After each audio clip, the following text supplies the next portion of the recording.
कहीं एक छोटे से कमरे के अंदर बनी छोटी सी खिड़की से रोशनी आकर एक औरत के जिस्म पर पड़ रही थी। इस औरत के जिस्म पर कपड़े का एक तिनका भी नहीं था।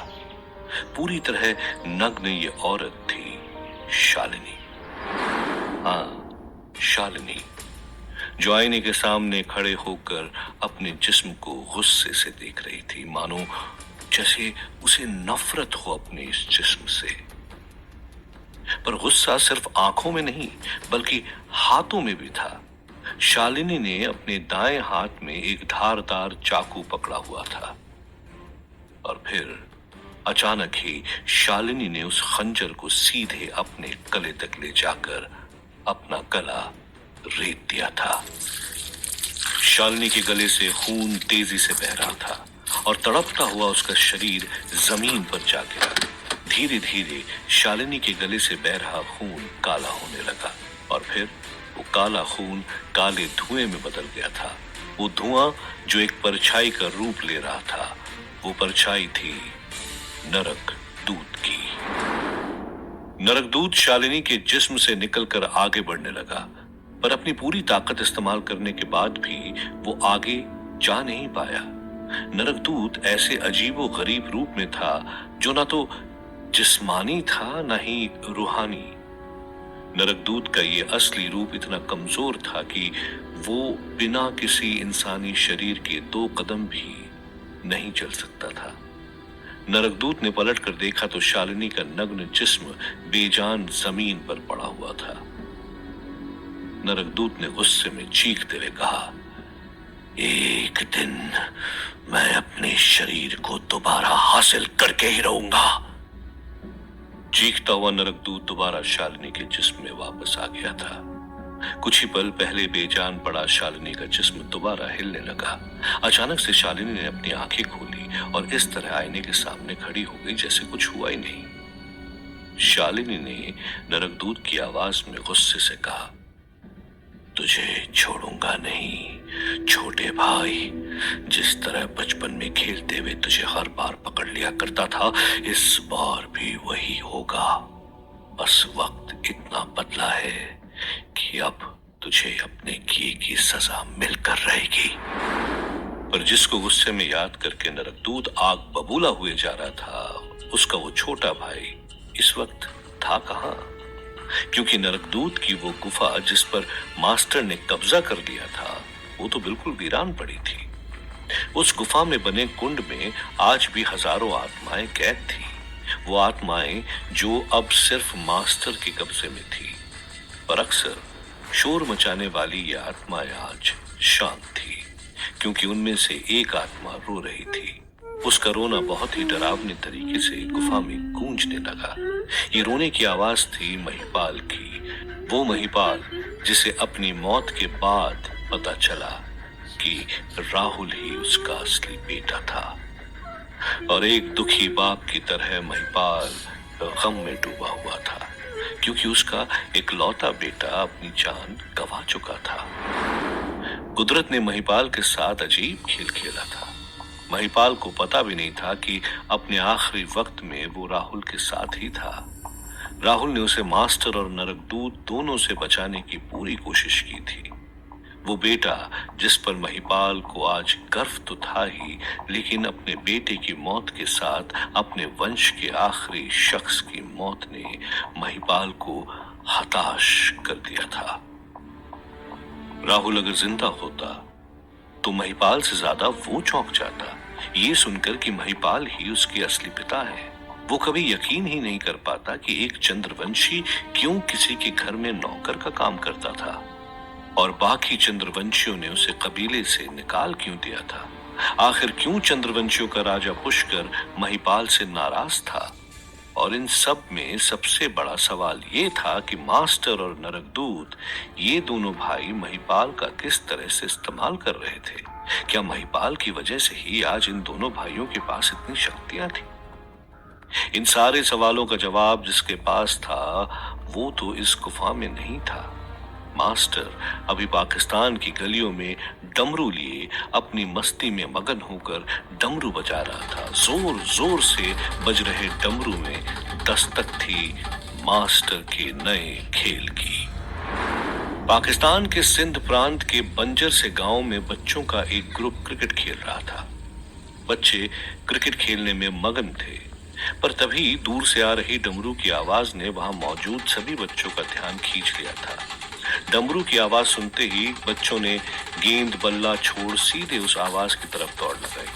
जोर जोर से डमरू बजाता हुआ एक जादूगर की पोशाक में हंसते खिलखिलाते हुए आ रहा था मास्टर। मास्टर वही अपने पुराने अंदाज में था और जोर जोर से डमरू बजाते हुए वो बच्चों को बुला रहा था।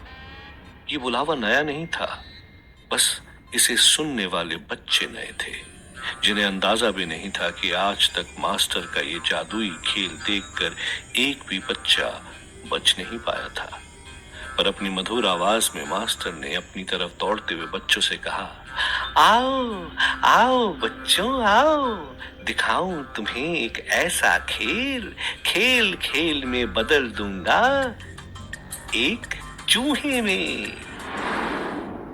ये सुनते ही सारे बच्चे डर के मारे वहीं रुक गए और मास्टर बच्चों की तरफ देखकर जोर जोर से हंसने लगा था और हंसते हुए कहा, अरे तुम तो डर गए। तुम्हें नहीं बच्चों, चूहा तो मैं खुद को बनाऊंगा और फिर दोबारा इंसान बनकर तुम सबको हंसाऊंगा। ना कोई छल ना कोई दिखावा, ये जादू है असली, इससे कोई नहीं बच पाता। ये सुनकर वहां मौजूद सभी बच्चे ताली बजाने लगते हैं। मास्टर वहीं जमीन पर बैठता है और एक बड़ी सी काली चादर निकालकर बच्चों को उससे ढक देता है और जैसे ही मास्टर वो चादर खींचता है तो वो सारे बच्चे चूहे में बदल चुके होते हैं। मास्टर उन चूहों की तरफ देखकर कहता है, सॉरी बच्चों, मैं हर बार यही गलती करता हूँ, खुद की जगह बच्चों को चूहा बना देता हूँ। पर इस बार मास्टर ने उन चूहों को कैद में करने के लिए कोई पिंजरा नहीं खोला। मास्टर ने उन चूहों से कहा, अब मुझे घूर क्या रहे हो, भागो भागो इससे पहले कि मैं तुम्हें कुछ और बना दूं। उन चूहों की आंखों में डर था और तेजी से वो सब गांव की तरफ भागने लगे। ये कैसा खेल शुरू किया था मास्टर ने। एक तरफ उसने आयशा को उस चांद के टुकड़े को लेने के लिए भेजा था और दूसरी तरफ इस गांव के बच्चों को चूहा बनाकर आजाद कर दिया था। आखिर कौन सा शैतानी खेल मास्टर खेल रहा था। पर मास्टर के इस खेल का सबसे अहम खिलाड़ी मर चुका था और मास्टर का ही बड़ा भाई नरक दूत अपनी पूरी ताकत लगा रहा था मास्टर को अपने खेल में कामयाब होने से रोकने के लिए। प्रकृति की दो सबसे घातक शक्तियां तैयार हो रही थी अपने अपने रचे खेल को जीतने के लिए। अब इन दोनों के बीच राहुल नहीं था, जो शुरू से ही इस कहानी का ना चाहते हुए भी शिकार बन गया था। एक आम आदमी जिसने अपनी पूरी ताकत से इन मायावी शक्तियों को रोकने की हमेशा पूरी कोशिश की थी, पर आज वही राहुल चैन से मौत की आगोश में मास्टर की गुफा में बेजान सा पड़ा हुआ था। वो गुफा जो इस वक्त खामोशी के आगोश में गुम थी। पर वहीं दूसरी तरफ मुंबई शहर की सबसे ऊंची इमारत के सबसे ऊंचे माले पर शोर ही शोर था। लड़के लड़कियां छोटे छोटे कपड़ों में जोर से बज रहे डीजे में थिरकते जा रहे थे। पूरा कमरा रंग बिरंगी लाइटों से रोशन हुआ पड़ा था। पर अपनी मौज में गुम इनमें से किसी को नहीं पता था कि डीजे के ठीक पीछे ही एक खुफिया दरवाजा था। वो दरवाजा जो इस इमारत के सबसे ऊंचे माले तक जाता था। वहां मौजूद था एक खुफिया कमरा जिसमें आधुनिक कंप्यूटर्स का एक जाल बिछा हुआ था। दीवार पर बनी हुई थी एक बहुत ही बड़ी स्क्रीन जिस पर खुला हुआ था पाकिस्तान का नक्शा। उस नक्शे को घूर कर देख रही थी एक खूनखार औरत, माया। हाँ, वही माया जिसने राहुल की जान बचाई भी थी और जिसकी वजह से राहुल की जान गई भी थी। माया उस कमरे में अकेले खड़ी गुस्से में लाल थी। उसने चीखते हुए कहा, करोड़ों का ड्रग्स चला दिया, मूर्ति का झांसा देकर मेरा ही नुकसान करवा दिया उस आर्यन ने। एक बार मिल जाए उसे तो मैं छोड़ूंगी नहीं। माया अपना फोन उठाकर कहती है, जितना पैसा लगे उतना खर्च करो, जरूरत पड़े तो पाकिस्तानी फौज से मदद लो, पर मुझे वो आर्यन किसी भी हाल में चाहिए। ये कहते हुए माया उस मोबाइल को जोर से जमीन पर फेंक देती है। तभी कोई उसके रूम के बाहर आकर खड़ा होता है और फिर अचानक से माया के कमरे का दरवाजा खुलता है। दरवाजे पर खड़ी थी एक औरत जिसने टाइट जीन्स पैंट के साथ गले में एक स्कार्फ पहना हुआ था। स्कार्फ इस तरह से पहना गया था जैसे वो औरत को छुपा रही हो। ये औरत और कोई नहीं बल्कि शालिनी थी, जो दुनिया के लिए शालिनी थी, और उसके अंदर था नरक दूत।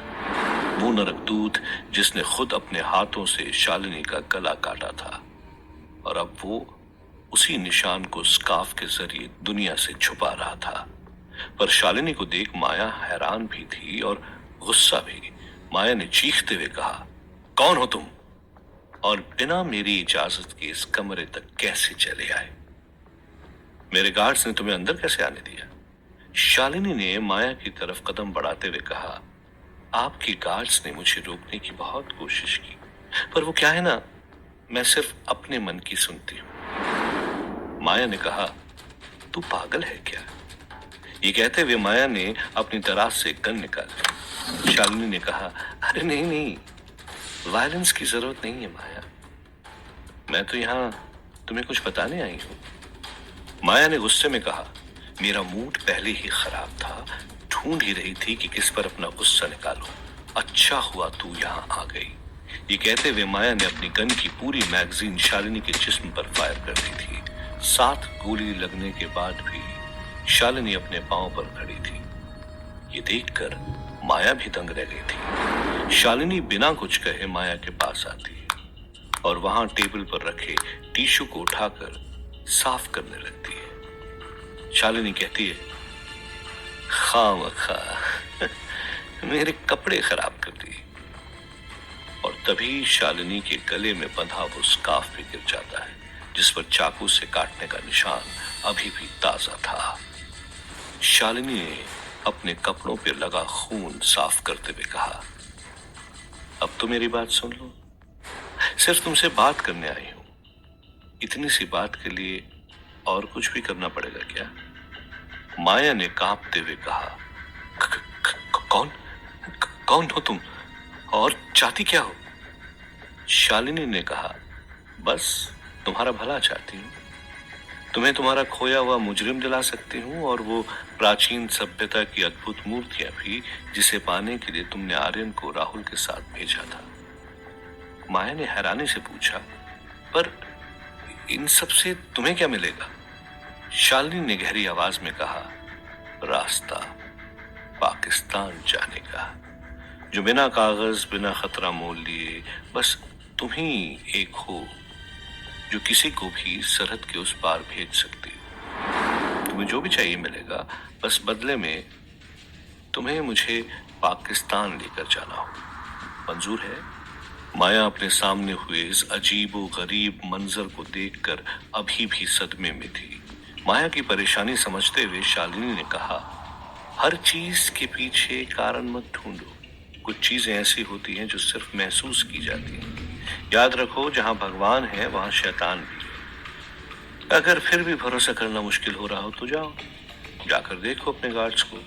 तुम्हारे 4 गार्ड्स में से 3 के ऊपर लाल निशान है, वो तीनों तुम्हें धोखा दे रहे हैं। मौका पाकर तुमसे ही पीछा छुड़ाने की फिराक में है। माया बिना कुछ कहे कमरे से बाहर चली गई। शालिनी के चेहरे पर मुस्कान थी। मुस्कान तो मास्टर के चेहरे पर भी थी। पाकिस्तान के छोटे से गांव की छोटी छोटी गलियों में घूम रहा मास्टर अचानक से एक घर के सामने रुक गया था। ये घर था परवेज का, जो गांव में ही फल सब्जियां बेचा करता था। पर परवेज इस वक्त परेशान होकर चिल्ला रहा था, अरे घर में चूहा घुस आया, सारी सब्जी फल बर्बाद कर देगा, कोई पकड़ो इसे। परवेज उस चूहे को भगाने की हर कोशिश कर रहा था, पर वो चूहा कहीं भाग ही नहीं रहा था, बल्कि उछलता कूदता घर में घुसने की कोशिश कर रहा था। दूर खड़ा मास्टर ये देखकर अपनी हंसी नहीं रोक पाया। एक बाप अपने बेटे को मार रहा था। ये देखकर मास्टर को बड़ा मजा आ रहा था और बेचारा वो चूहा ची ची करता हुआ अपने माँ बाप को बताने की कोशिश कर रहा था कि वही उनका बेटा है। और देखते ही देखते पूरे गांव से चिल्लाने की आवाज आने लगी थी, चूहे चूहे, ये चूहे कहां से आ गए? मास्टर जानता था कि उसकी चाल कामयाब हो चुकी थी। सारे बच्चे चूहे बनकर अपने अपने घरों में घुसने की कोशिश कर रहे थे और तभी मास्टर आगे चिल्लाता है, अरे अरे अरे अरे, ये क्या कर रहे हो तुम लोग? अपने ही बच्चों को मार रहे हो?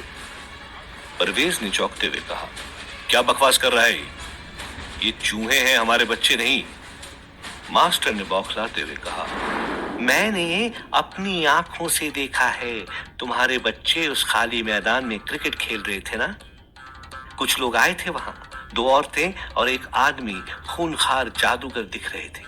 उन्हीं ने तुम्हारे बच्चों को चूहा बना दिया। यकीन नहीं आता है तो देख लो मैदान। परवेज ने जैसे ही मैदान की तरफ देखा तो वो खाली था। परवेज को मास्टर की बातों पर यकीन तो नहीं हो रहा था, इसलिए उसने चिल्लाते हुए बाकी गांव वालों को पुकारा। पूरा गांव छानने के बाद भी जब बच्चे कहीं नहीं मिले तो गांव वालों को मास्टर की बात पर यकीन हो गया। गांव वालों ने गुस्से में चिल्लाते हुए कहा, कहां गए वो जादूगर? उन्हें आज हम नहीं छोड़ेंगे। मास्टर की योजना काम कर गई थी। उसने जिन लोगों का हुलिया गांव वालों को बताया था वो लोग और कोई नहीं बल्कि लेखा, सरिता और वो चंद्रवंशी योद्धा था जो इस वक्त आने वाली मुसीबत से अनजान इस गांव से कुछ ही दूर पर स्थित मोहनजोदाड़ो में वो लुप्त नदी को ढूंढ रहे थे।